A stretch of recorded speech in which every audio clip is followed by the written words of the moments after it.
In 9 days, Japan holds an election that could trigger the biggest bond market crisis since World War II. $10 trillion in government debt. 40-year bond yields hitting 4% for the first time in history. And the U.S. Treasury Secretary so worried he called his Japanese counterpart during the panic. But here's what should terrify you. It's not just Japan anymore. Germany just announced record borrowing that breaks every fiscal rule they have. The UK's bond yields just hit levels higher than the Liz Truss crisis that crashed the government.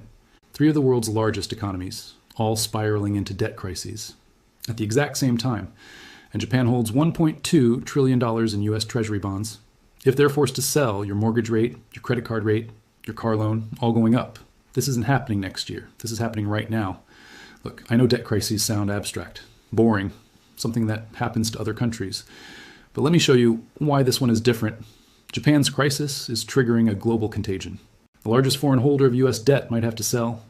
Germany, the fiscal disciplinarian of Europe, is breaking all its own rules. The UK's borrowing costs are higher than during the crisis that destroyed a prime minister. And all 3 share the same problems: aging populations, low growth, unsustainable spending, rising interest costs. The dominoes are lined up. Japan is wobbling. And your retirement account, your savings, your borrowing costs, all sitting directly in the path of what comes next. So let me break down exactly what's happening, why it's accelerating, and what it means for your money. Let me start with the numbers that made the U.S. Treasury Secretary pick up the phone. Japan's total government debt, 1,324 trillion yen. That's over 10 trillion US dollars. The number in your title. But here's what makes it terrifying. That's 236% of GDP, the highest debt to GDP ratio in the developed world. Compare that to the United States at 120%, the UK at 96%, Germany at 63%. Japan's debt is almost double America's, and that was manageable when interest rates were 0. Japan kept rates at or near 0 for 3 decades, borrowed massive amounts, paid almost nothing in interest. But that just changed. December 2025, the Bank of Japan raised its benchmark rate to 0.75%, the highest in 30 years. Suddenly, Japan has to pay interest on $10 trillion in debt. And every time bonds mature, they refinance at higher rates. Here's what happened. March 2025, Japan's debt servicing costs hit 31.3 trillion yen. First time ever, over 30 trillion, up 10.8% from the previous year. And that's just the beginning, because rates are still rising. Now let me tell you what triggered the panic. November 2025, Prime Minister Sanai Takaichi announces a $135 billion stimulus package. Massive spending, no explanation of how to pay for it. Then January 19th, 2026, 11 days ago, Takaichi calls a snap election. February 8th, 9 days from now. And here's her campaign promise. Suspend the consumption tax. That's Japan's version of a sales tax. Costs the government 5 trillion yen per year, $31.7 billion in lost revenue, every single year. And her funding plan? She didn't announce one. The bond market freaked out. January 20th, the day after the election announcement. 10-year Japanese government bond yields hit 2.35%, highest since February 1999. But that's not the scary part. 40-year bonds, the really long-term debt. Yields surged above 4% for the first time ever recorded, went all the way to 4.2%. Traders described it as the most chaotic trading day in years. Panic selling, heightened anxiety, more selling, a doom loop. And then the U.S. got involved. Treasury Secretary Scott Bessent called his Japanese counterpart during the panic, expressed concern about the impact on U.S. Treasury prices. Why would the U.S. Treasury Secretary care about Japanese bonds? Because Japan holds $1.2 trillion in U.S. Treasury bonds, the largest foreign holder, bigger than China, bigger than anyone. If Japan's fiscal crisis gets worse, they might have to sell those U.S. Treasuries to raise cash, to cover their own debt payments. And if Japan dumps $1.2 trillion in bonds on the market, U.S. Treasury prices fall, yields spike, your mortgage rates go up, your credit card rates go up, your car loan rates go up. This isn't theoretical. Bessent made the call because he sees the risk, but wait, it gets worse. The carry trade. You need to understand this. For decades, Japan had 0% interest rates. Investors would borrow yen for almost free, convert to dollars, invest in higher yielding U.S. stocks and bonds, make the spread. This is called the yen carry trade. And there's an estimated $20 trillion in carry trades globally. 20 trillion. Now Japan is raising rates. 0.75% doesn't sound like much, but it's the highest in 30 years. And it makes the carry trade less profitable. So what happens? Investors unwind. They sell U.S. assets, convert back to yen, pay off the loans. $20 trillion unwinding means massive selling pressure on U.S. stocks and bonds. Your 401k takes a hit, bond funds lose value, volatility spikes. And here's the kicker. Japan's election is in 9 days. February 8th, Takaichi's opponent also promises stimulus. Both sides trying to outspend each other, no fiscal discipline from either party. So whoever wins, more debt is coming, more borrowing, more pressure on bond markets. And Japan's economy isn't growing fast enough to support this. 2025 growth was only 0.3%. 2026 forecast is 0.6%. Low growth plus high debt plus rising rates equals crisis. And here's what nobody's telling you. Japan's crisis doesn't stay in Japan. When the world's third largest economy and the largest holder of U.S. debt starts to crack, everyone feels it. Germany is already feeling it. Let me show you how bad it's gotten there. Germany, the country that lectures everyone else about fiscal discipline, the austerity enforcer, the one that forced Greece to cut spending during their crisis. Germany just broke every rule it ever made. January 2026, this month, the German parliament approved the 2026 budget. Total spending, 520.5 billion euros. New borrowing, 174.3 billion euros. Let me break that down. 89.9 billion in traditional borrowing, plus 84.4 billion in so-called special funds. Off-budget accounting tricks, the deficit, 4% of GDP. Why does that matter? The European Union has a rule. Member countries can't exceed 3% deficit. Germany is at 4%, openly breaking the EU rule, the rule they use to enforce on everyone else. But it gets worse. Germany has its own rule called the debt brake, written into the Constitution in 2009. The debt brake says the federal deficit can't exceed 0.35% of GDP. That's the law. Germany's deficit is 4%, over 10 times higher than their own constitutional limit. How are they getting away with this? Creative accounting. They created a 500 billion euro infrastructure fund, spread over 12 years, completely off budget. Doesn't count toward the debt brake. They also exempted defense spending above 1% of GDP because of the war in Ukraine. Loopholes everywhere. And here's the projection. Germany's total borrowing from 2025 to 2029, 850 billion euros. That means Germany's federal debt will increase by half in just 5 years. Current debt at the end of 2024 was 1.7 trillion euros. By 2029, it'll be over 2.5 trillion. The German Council of Economic Experts projects debt to GDP could hit 85% by 2035. And the Bundesbank, Germany's central bank, is worried. President Joachim Nagel warned about wasting investment, too much going to pensions and social spending. Not enough to productive infrastructure. He said, quote, "The long-term sustainability of German public debt could be jeopardized," end quote. That's the head of Germany's central bank, publicly questioning the sustainability of the country's debt. Now let me show you why this is accelerating. Germany's economy has been in recession. 2023, negative growth. 2024, negative growth. 2025, barely scraped 0.1% positive. No growth means no tax revenue growth, which means deficits stay high or get worse. And Germany has a massive social insurance crisis. Health insurance, currently running a 1.55 billion euro deficit, could double by 2026. Pensions, 2024, 2 billion euro deficit. 2025 forecast, 7 billion euro deficit. The deficit tripled in 1 year. Why? Aging population, more retirees, fewer workers, classic demographic death spiral. And here's what Germans are feeling. The average worker pays 42.5% of their taxable income to social insurance contributions. Health insurance alone is 17.5%. People are at the pain threshold. Can't raise taxes more. Can't cut benefits without riots, so they borrow. But borrowing has consequences. Interest costs are expected to double by 2029. Germany is running out of options, and the European Union is watching. Germany could be placed under an excessive deficit procedure in 2026 and 2027. That's when the EU formally investigates countries breaking the 3% rule. Germany, the enforcer, now being investigated. Pattern interrupt 2, 1220, 1240. I'm posting the complete timeline of how these three crises could trigger a global bond market crash to our WhatsApp channel, Economy Meet History.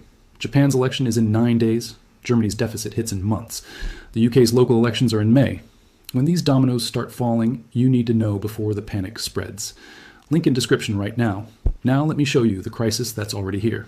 The UK, 30-year gilt yields, UK government bonds, just hit 5.64%. That's the highest since 1998, 28 years. But here's what makes it insane. Remember Liz Truss, Prime Minister for 49 days in 2022. Her Her mini-budget crashed the bond market. Pension funds nearly collapsed. She got forced out. The peak of that crisis? Gilt yields hit 5.1%. Today's yields are 5.64%, higher than the crisis that destroyed a government. And get this, the Bank of England is cutting interest rates. They've cut 5 times since August 2024. The base rate is down to 4%. Central bank cutting. But long-term bond yields rising. That's the market saying, we don't trust the fiscal situation. We don't believe the government can manage its debt. So we demand higher yields to compensate for the risk. The UK's debt is 94 to 100% of GDP, depending on how you measure. 4th highest in advanced European economies, 6th highest among all advanced economies. And borrowing costs, 3rd highest in the developed world. Only New Zealand and Iceland pay more. Think about that. France has 110% debt to GDP. Italy has 140%, both higher than the UK. But the UK pays more to borrow. The market trusts the UK less than countries with worse debt ratios. Why? Political instability. Prime Minister Keir Starmer took office in July 2024, 7 months ago, and there's already talk of a leadership coup. His approval ratings are falling fast. May local elections are the test. If Labour loses badly, the vultures circle. And a government in crisis can't manage a fiscal crisis. Markets know this, so they charge more. Now let me show you the numbers. The UK's budget deficit for 2024 to 2025 is 4.5% of GDP. Next year, 3.5%. Still above 3% for multiple years. And the Debt Management Office has to issue over £300 billion in gilts this year. Next year, the year after. Massive supply hitting the market. Every time they issue new bonds, they're competing for buyers. And if buyers get nervous, yields go up. Here's what higher yields mean for the UK budget. Interest payments for 2025 to 2026 are projected at £110 billion. That's double what the UK spends on defence, just on interest. And every 1% increase in yields costs the UK an additional £30 billion per year. So if yields go from 5.6% to 6.6%, that's $30 billion more. Every year, forever. Unsustainable. Now let me tell you about the warning that came out. The National Institute of Economic and Social Research, NIESR, one of the UK's top economic think tanks. They published a blog post. The title, quote, "Could a gilt market shock derail the economy in 2026?" End quote. Red alert in the title. They warned that contagion from US and Japanese bond crises could spread to the UK. Even if the UK's domestic policies are okay, global panic could drag them down. And the UK is vulnerable because of its structural issues. Over 20% of UK government bonds are inflation-linked. If inflation goes up, the government automatically owes more. Can't control it. Vicious cycle. Inflation up, debt payments up, need to borrow more. Debt up, market gets nervous, yields up. Inflation up, cycle continues. The Office for Budget Responsibility, the UK's fiscal watchdog, warned in July 2025. They called the risks daunting. 10-year gilt yields ranged from 3.5% to 4.9% between January 2024 and January 2025. Massive volatility. With 100% debt to GDP, a 1% rise in yields costs 1% of GDP. Directly. And here's the political risk. Chancellor Rachel Reeves set self-imposed fiscal rules. Tight margins. Any economic shock breaks the rules, and if she breaks her own rules, the market panics. June 2025. The government borrowed £20.7 billion in 1 month. The forecast was £17.1 billion. They overshot by £3.6 billion. 1 month. And the market freaked. Yields spiked immediately. Imagine what happens if there's a real crisis. And remember the Liz Truss disaster? Pension funds, they use something called liability-driven investment, LDI. Basically, they use leverage to match assets and liabilities. When gilt prices crashed in 2022, pension funds got margin calls, had to sell gilts to raise cash. More selling pushed prices down more. Doom loop. The Bank of England had to intervene. Emergency bond buying to stop the spiral. Those same pension funds still exist. Same LDI strategies. Same vulnerabilities. Another gilt spike. Same crisis. Maybe worse. And here's where it all connects. Japan holds $1.2 trillion in US debt. If they sell, US yields rise.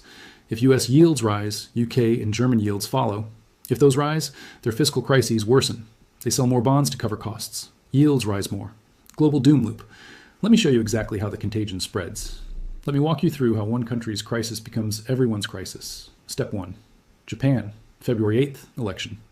9 days away, winner promises unfunded stimulus. Markets panic. Japanese government bond yields spike higher. Domestic Japanese investors lose money on their bond holdings. Insurance companies, pension funds, banks, they need to cover losses. Where do they get cash? Sell foreign assets, like the $1.2 trillion in U.S. Treasuries they own. Step 2, Japanese selling hits U.S. markets. $1.2 trillion is a lot of bonds. Even selling a fraction creates massive supply. Basic economics, more supply, lower prices. Lower bond prices mean higher yields. U.S. Treasury yields rise. 10-year might go from 4.2% to 4.5 or 5%. 30-year could hit 6%. Step 3. U.S. yields rising forces everyone else higher. Global bond markets are interconnected. If U.S. yields rise, German and UK yields have to rise too. Otherwise, investors sell German and UK bonds to buy higher yielding U.S. bonds. So Germany and UK are forced to offer higher yields to keep investors interested. Step 4. Higher yields wreck fiscal math. Germany is already at 4% deficit with current yields. If yields rise 1%, their interest costs explode. Deficit could hit 5 or 6%. UK is the same. 110 billion in interest now could become 140 billion, 170 billion. Budget collapses.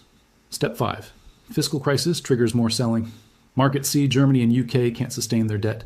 Start selling bonds. Yields rise more. Governments forced to cut spending or raise taxes in recession. Economy contracts, tax revenue falls, deficit worsens despite cuts, death spiral. Step 6, the carry trade accelerates the crash. Remember the 20 trillion in carry trades, borrowed yen at zero to invest globally? Japan raising rates makes those trades unprofitable.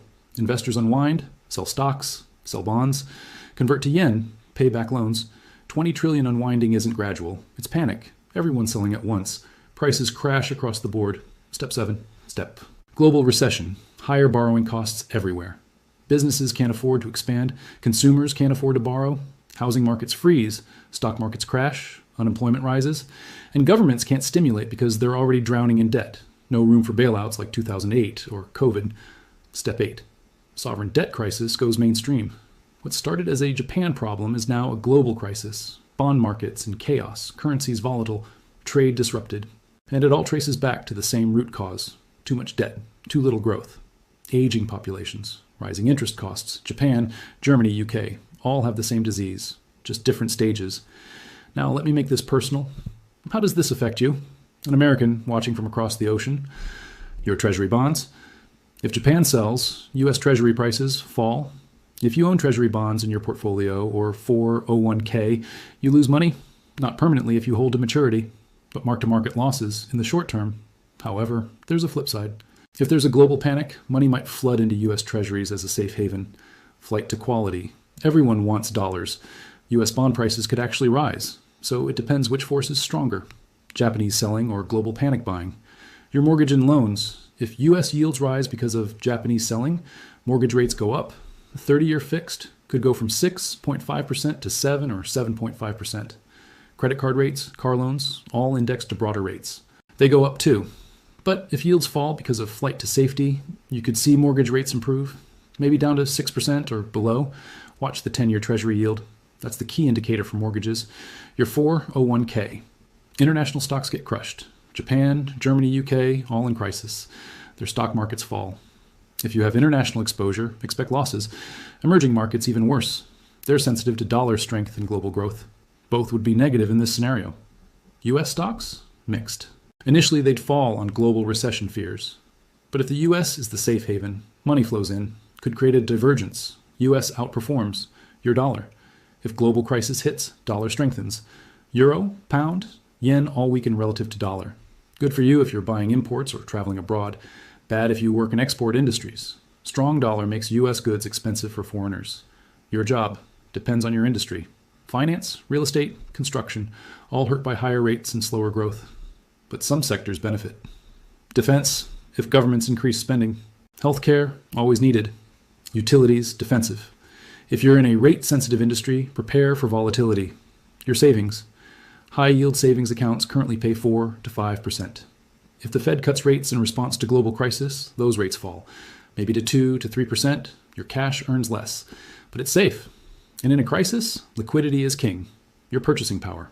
If dollar strengthens, imports get cheaper. Your phone, your laptop, your clothes if made abroad. All less expensive. But if governments respond with massive stimulus and money printing, inflation returns. Then everything gets more expensive despite the strong dollar. This is the uncertainty. No one knows exactly how it plays out. But the risks are real, and preparing makes sense. Pattern interrupt. 4. 2730, 2750. Join our WhatsApp channel, Economy Meet History, because this crisis is developing in real time. Japan's election is February 8th, 9 days. Germany's deficit is already breaking EU rules. The UK's gilt yields are already higher than the Liz Truss crisis. When the next shock hits, you need to know immediately how to protect your money. Link in description. Let me give you the playbook. What should you actually do? First, reduce international exposure in your portfolio. If you have 20 or 30% in international stocks, consider cutting to 10 or 15%. Focus on US, Japan, Germany, UK stocks are risky right now. Avoid or minimize. Second, diversify your bond holdings. Don't just own long-term treasuries. Mix it up. Short-term bonds, less sensitive to rate changes. If yields spike, you're not locked in at low rates for 30 years. Tips. Treasury inflation protected securities. If inflation returns, you're covered. Corporate bonds. Higher yields than treasuries. Some risk, but diversification benefit. Third, keep cash. 10 to 20% of your portfolio in money market funds or high yield savings. Cash gives you optionality. If markets crash, you can buy cheap. If they rally, you participate with your other holdings. Don't be 100% invested. Keep dry powder. Fourth, consider safe haven assets. Gold, 5 to 10% allocation. Gold does well in crises. It's up already because of global uncertainty. Could go higher. Bitcoin, controversial. But some see it as digital gold. If you believe in it, a small allocation, 2 to 5%. Speculative but potential hedge. Fifth, if you're planning to buy a house, watch mortgage rates closely. If rates are rising, lock in now if you find the right property. Don't wait hoping for lower rates if the trend is up. If rates are falling, you have more time. But don't try to perfectly time the bottom. Sixth, if you have variable rate debt, consider refinancing to fixed. Credit cards, convert to fixed rate personal loans if possible. Home equity lines, lock in fixed rates. Variable rate mortgages, refinance to 30-year fixed if the math works. Seventh, talk to a financial advisor if you have one. This is complex. Your personal situation matters. Age, risk tolerance, goals, timeline. A professional can help you position appropriately. Eighth, stay informed but don't panic. These crises develop over months or years, not overnight. You have time to adjust. But ignorance is dangerous. Know what's happening, understand the risks, make informed decisions. And finally, remember that crises create opportunities. If markets crash, there will be incredible buying opportunities. Real estate, stocks, bonds, all on sale. The people who prepare, who stay liquid, who don't panic, those are the people who profit when everyone else is capitulating. Let me bring this all together. $10 trillion in Japanese government debt, 236% of GDP, 40-year bond yields at 4% for the first time ever, election in 9 days, both candidates promising more spending. Germany, record borrowing, 174 billion euros in 2026, debt brake broken. EU deficit rules violated. Bundesbank warning about sustainability. The UK. Gilt yields at 5.64%, higher than the crisis that destroyed Liz Truss. Interest payments at £110 billion per year. Political instability. May elections looming. 3 major economies, all in debt crisis, at the same time. And the contagion mechanism is clear. Japan holds $1.2 trillion in U.S. Treasuries. If they sell, U.S. yields rise. If U.S. yields rise, German and UK yields follow. If those rise, fiscal crises worsen. More selling, more panic, global spiral, plus the $20 trillion carry trade. Unwinding. Selling pressure on everything. Your money is in the crossfire. Your treasury bonds could fall if Japan sells, or rise if there's flight to safety. Your mortgage rates could spike or improve. Your 401k faces volatility.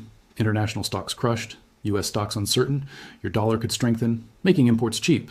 Or governments could print money, causing inflation. The uncertainty is the enemy. But preparation is the defense. Reduce international exposure, diversify bonds, keep cash. Consider gold. Lock in fixed rates if borrowing. Stay informed. This isn't financial advice. I'm not your advisor. But I'm showing you what's happening, what the risks are, what smart people are watching. Japan's election is February 8th, 9 days away. Germany's deficit is already at 4%. Breaking rules now. The UK's gilt yields are already in crisis territory. Higher than when a prime minister fell. The dominoes are wobbling. The question isn't if something breaks. The question is what breaks first and how far the contagion spreads. Subscribe to this channel, hit notifications, join our WhatsApp channel for real-time updates. Because over the next few months, these 3 crises will develop. Elections will happen, bond markets will move, your money will be affected, and the difference between people who protect their wealth and people who lose it comes down to one thing: information and action. You have the information now. The $10 trillion panic is real. Japan, Germany, UK, all in crisis, all connected, all affecting you. What you do next determines whether you're ready or you're blindsided. This is Economy Meet History, and the history of sovereign debt crises teaches one lesson. They always seem impossible, until they're inevitable. The question is, will you be ready when inevitable arrives?